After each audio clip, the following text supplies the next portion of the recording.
Good evening, everyone. It's me, Dr. Plague.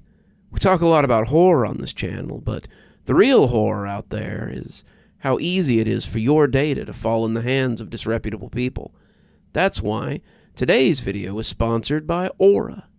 While you're enjoying today's spooky video, data brokers, those things that go bump on the web, could already be selling your information to scanners, spammers, and anyone else who may want to target you.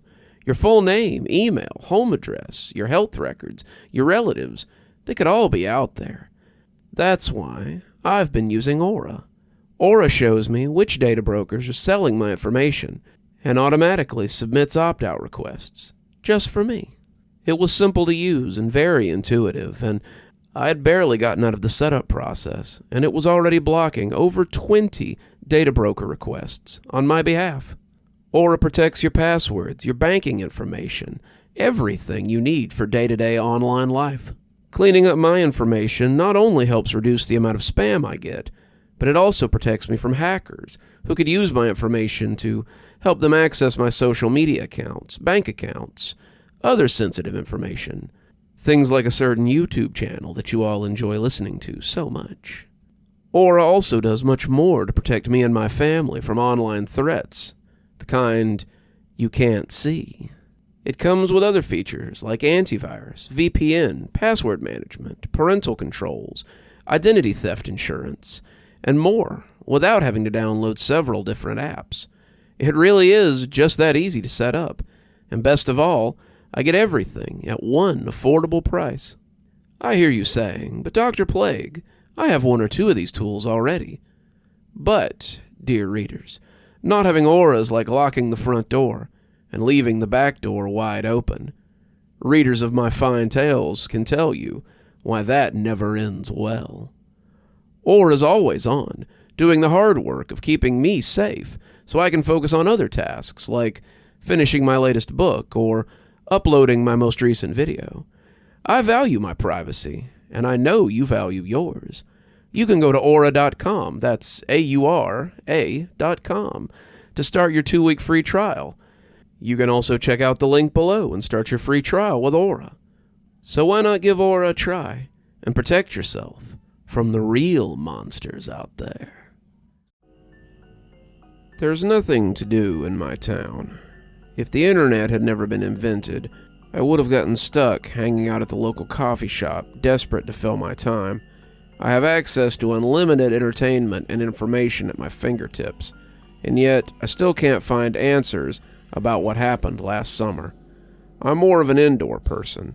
Somehow, my friend Kenny dragged me along on a camping trip with his brother and his childhood friend. We all grew up together. Kenny's brother was 2 years older, so it felt like we never really connected. I didn't dislike him, we just never had anything in common. My best friend was the prettiest girl in the county, and I think she knew it.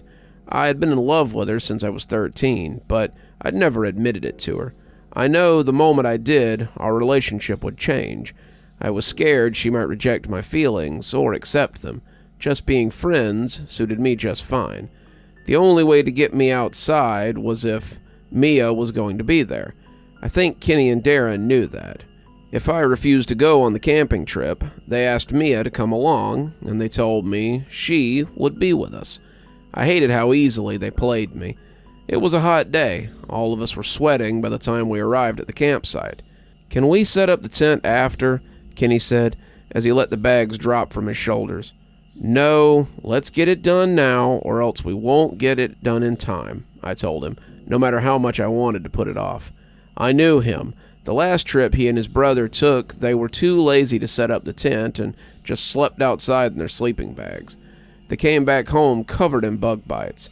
I didn't want a repeat of that. They both groaned, but they listened to me. Mia and I worked on one tent while the brothers set up the other. "There are only 2 tents, I pointed out. "We've shared tents before," she replied, not looking up. If she had, she would have seen how red my face had got.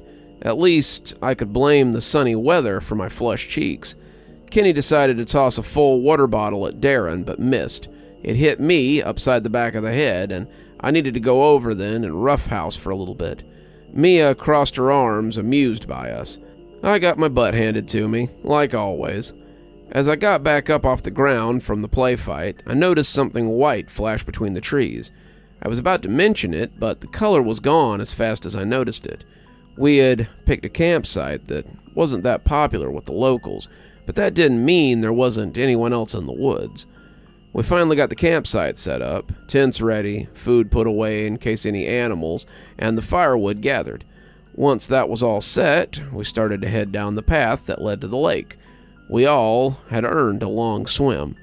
Kenny and Darren walked ahead of us, and I helped Mia down the rough pathway. "Should we really be camping right now?" Mia asked, loud enough for Kenny to hear. "Wasn't there a big search recently?" I'd heard a little about that. Kenny chimed in to explain what had happened. 4 campers high on shrooms walked into the woods, and no one found any trace of them. That was 3 weeks ago, so I don't think we'll come across any feral lost campers, he said with a shrug. It was a bit heartless to imply those 4 were dead, but he was right. Those 4 didn't have a good chance of being around after dealing with that summer's heat for 3 weeks. "Just in case, let's not go out in the woods alone," I told him, suddenly feeling a chill, even though I was sweating.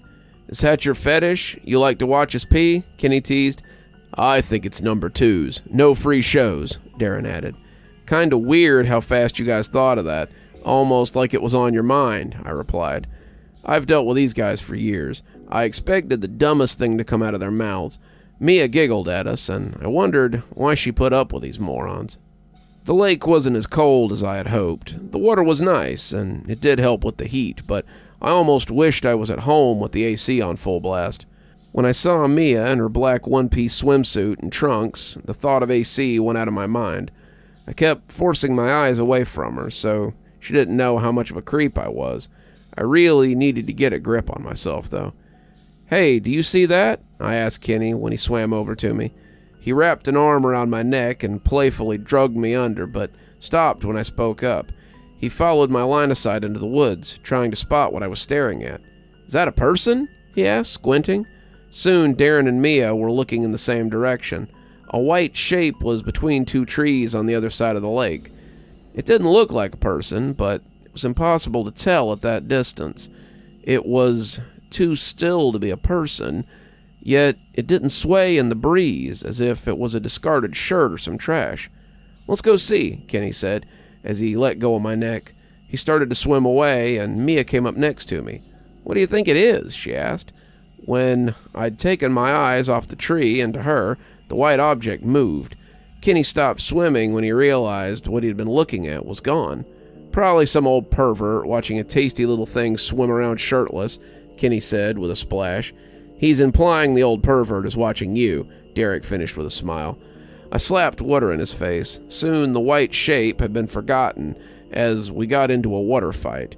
I kept glancing back into the trees. The white shape didn't return, and I assumed it had been nothing after all.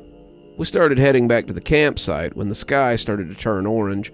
Kenny and Darren chatted the entire way back about the beans they were going to cook and eat. I was glad I was not sharing a tent with them tonight. When we did get back, they discovered that somehow they left the bag that held the coveted beans back in the truck. Mia had also forgot a few things, so she went back with them.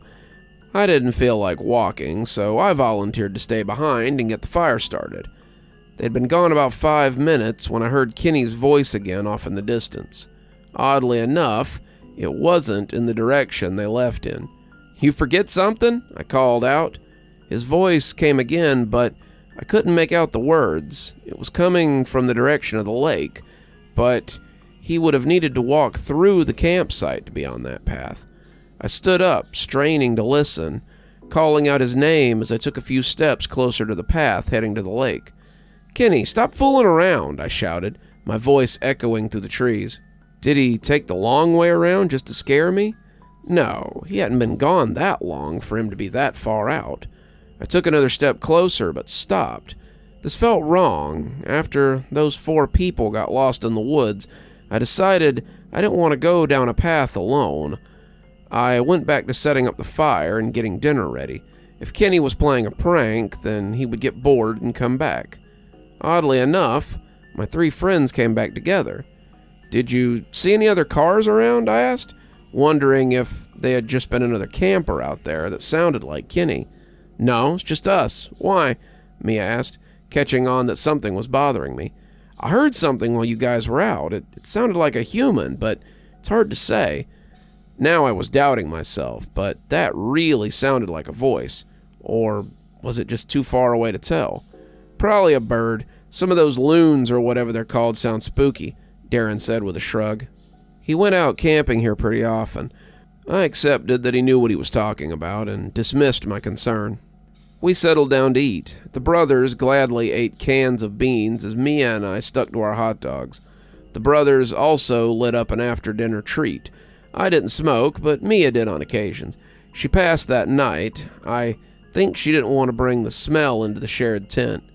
Kenny stood up to say he needed to use the washroom. It had gotten dark, so I found him a flashlight. I also needed to go. Then Darren stood up, deciding that he should go with us. And Mia didn't want to be left alone, so we all gathered for a bathroom break.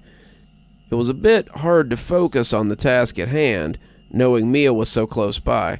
I knew she had her back turned to the three of us as we took care of business, yet it still took me the longest to finish. We scouted a good spot for her and gave Mia some privacy, but also kept scanning the trees in case a wild animal decided to suddenly appear. With all that taken care of, we were going to head back when an unnatural sound came from nearby. Something I never expected to ever hear while in the forest at night. A few feet away from us came the sound of a baby crying. I saw Kenny's pale face in the light of my flashlight. Darren silently shook his head as Mia stood frozen in place. I took a step closer to the source of the noise, and Darren's hand fell on my shoulder. "To hell with that," he whispered. I agreed and took a step back. We should all just leave. Mia, bless her, didn't want to risk someone actually being in trouble. She bravely marched off into the woods with 3 guys going after her, whispering for us to get out of there. We followed the source of the sound. She stopped just outside a small clearing with someone sitting on a log. They were dressed in rags with their back facing us. The figure hunched over, rocking back and forth as they made shushing sounds. We didn't hear the baby crying anymore. This was freaky, downright nightmare fuel. "Are you okay?" Mia asked in a shaky voice. "My baby, my poor baby," the woman spoke, and she sounded so normal compared to how she looked. "We can call someone to get you some help," Mia offered. "My poor baby is starving." Slowly, the figure turned its head. The light caught a set of gray eyes that reflected in the flashlight. Stringy gray hair fell over her pale face.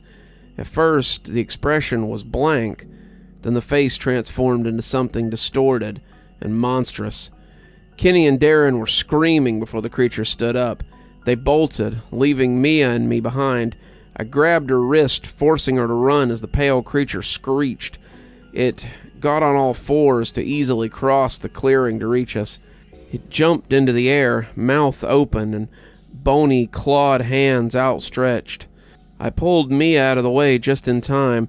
The creature crashed into a tree, then flipped around on the ground like a cat trying to right itself.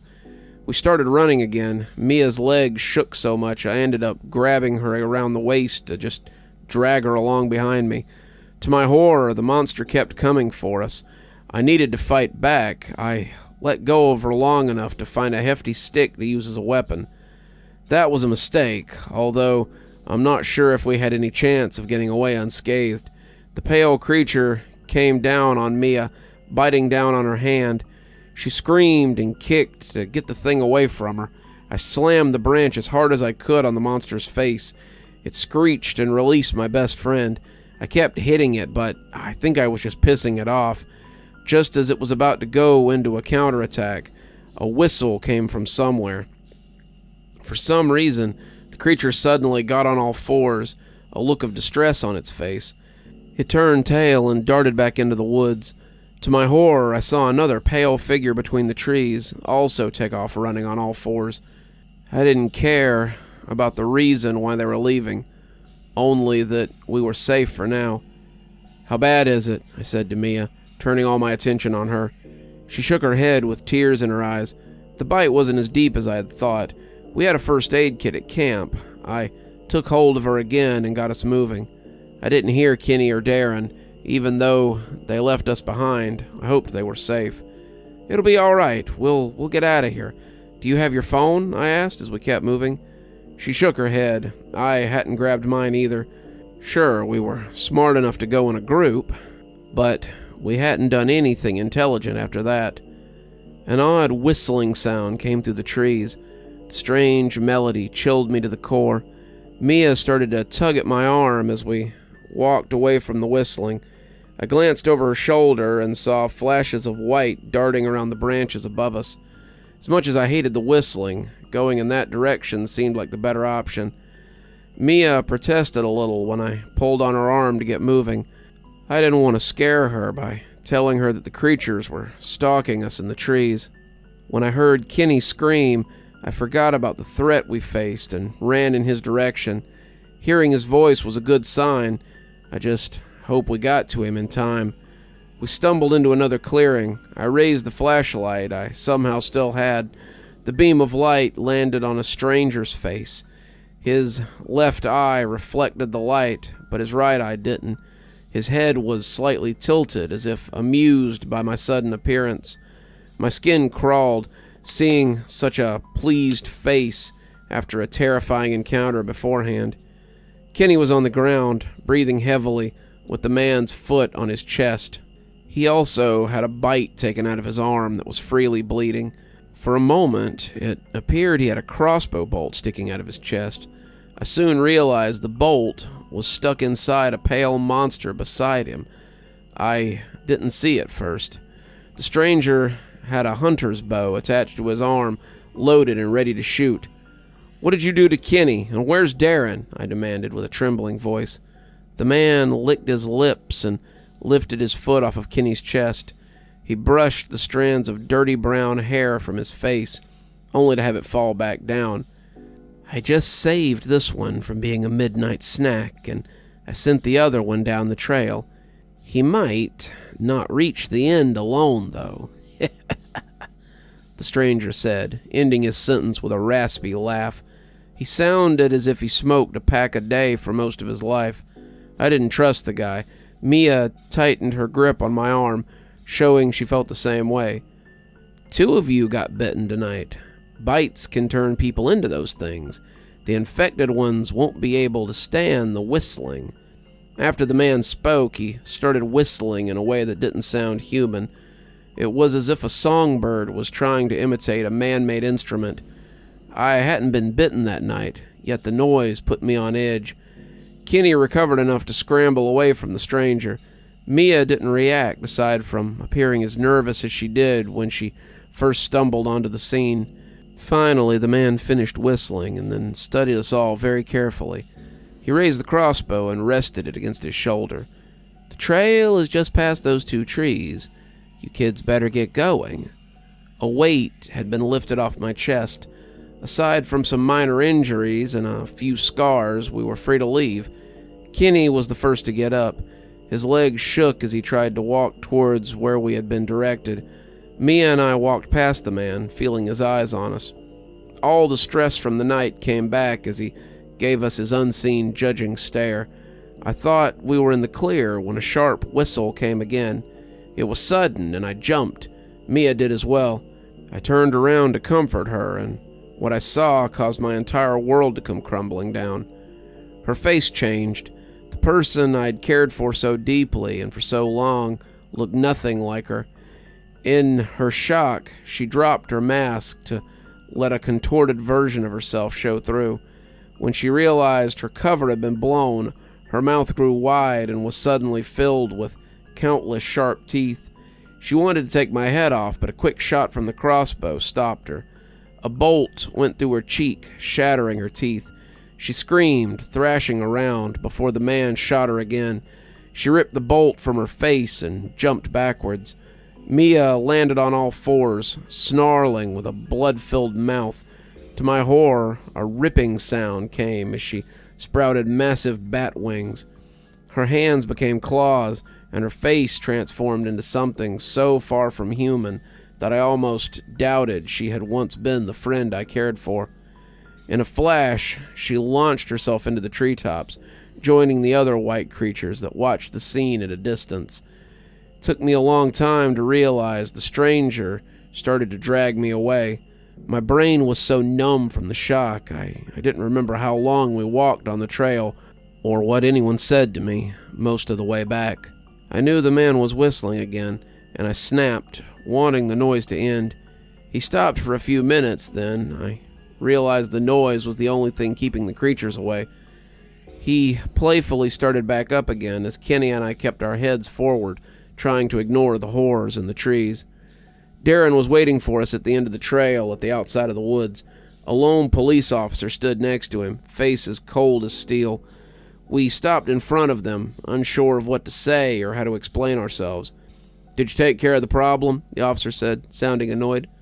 "Problems? And nope, too many of them to deal with, and get these three out at the same time. I'm going back in to see what I can do. Sure do wish I had a friend come along with me," the stranger said, with a loud and exasperated sigh. I found my mouth opening to offer to go back and save Mia, but the cop stopped me.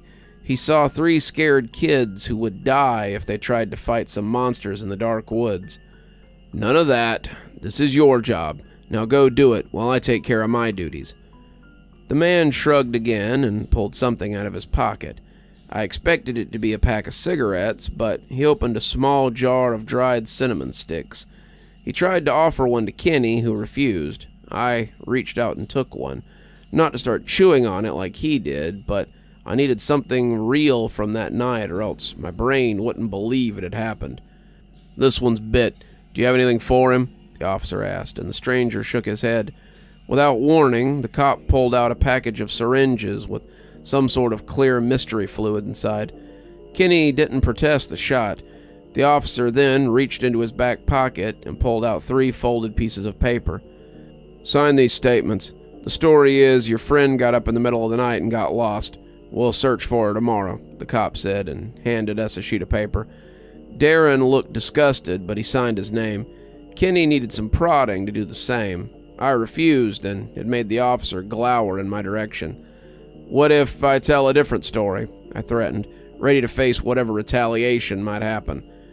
"You can. I say it would be better for you mentally to get the story out, but no one will believe you. As it is, people will assume you did something to that girl. Don't make it harder on yourself," the stranger said, as he rolled the cinnamon stick between his teeth. I hated him. I hated myself, and I hated what had happened. I signed the paper, and the officer told us to get in the car so he could take us to the station. He made us repeat the same fake story a few dozen times. As we drove off, I looked out the back window to see the stranger giving us a sarcastic wave, and I saw the lights of the car being reflected by so many eyes watching in the trees. There was a search for Mia, but nothing turned up. People have whispered about what happened. None of it's even close to the truth. Kenny and Darren started to stay inside and away from accusing stares. I've heard they're not as close as they were before. I've started saving up as much as I can to move away. There's nothing left for me in this place except bad memories. I don't know if that man hunted down all the monsters lurking in the woods, and deep down, I hope he didn't kill the thing that Mia turned into. Twisted or not, I wanted a part of her to live on, no matter how selfish that was. I need to leave this place. I found myself wanting to go back to those woods and try to find her, and that desire scares me. The real Mia would want me to live, and that's what I'm going to try to do. You're still here. Thanks so much for joining us for tonight's spooky tale. If you'd like a little bit more spooky in your life, why not click on one of the videos that appears at the end of our story, or maybe head on over to one of our playlists where you can get your fill of spooky content. If you like your spooky a little more tactile, I've got a new book that's come out. If you'd like your own copy, there's a link below in the description where you can get your own copy of my spooky book. If you like what you see here on the channel and think you might like to support in a more monetized way, then why not come over to Patreon or become a member on YouTube? Speaking of, let's go ahead and thank our members now. Thanks to Civ Garstad and Unicorn Hollow for being our spooky ghost contributors. Thanks to Janet, Lee Kendall, Saikat, Ronda J, Sue Casper, and Valinator for being our spooky skeleton tier contributors. And thanks to Hi Stacy, Winter, Xaronan, Stephanie Carrington, Tyler Parker, Cinnamon Fox, Sarah ASMR42, Grim Reaper, and TomBoiTopUwU for being our Ghostly Reader tier contributors. And a special thanks to Grim Reaper, who appears to have subscribed not just on YouTube, but also on my Patreon. Thanks, everyone. We just couldn't do the show without you, and your support is always appreciated. If you'd like to support the channel, then come on down to Patreon, or become a member on YouTube. Spooky Skeleton tier contributors, that's our $5 tier, get their spooky 12 hours early, at 8:30 a.m., as opposed to 8:30 p.m., my time, of course. And while Ghostly Reading is only a tier that's available on Patreon, you get a signed copy of my book anytime I write one on your doorstep in, hopefully, a timely manner. If you'd like a book, we have many on Amazon. I've got links below if you'd like to follow those. Should get you to my page so you can buy any one of my 8 books I believe we're up to now. I'm sure they'd look really nice on your shelf, and I'll sign them for you if you can find me out in the wild. And as always, thanks for stopping by. Dr. Plague, signing off. Have a wonderful evening.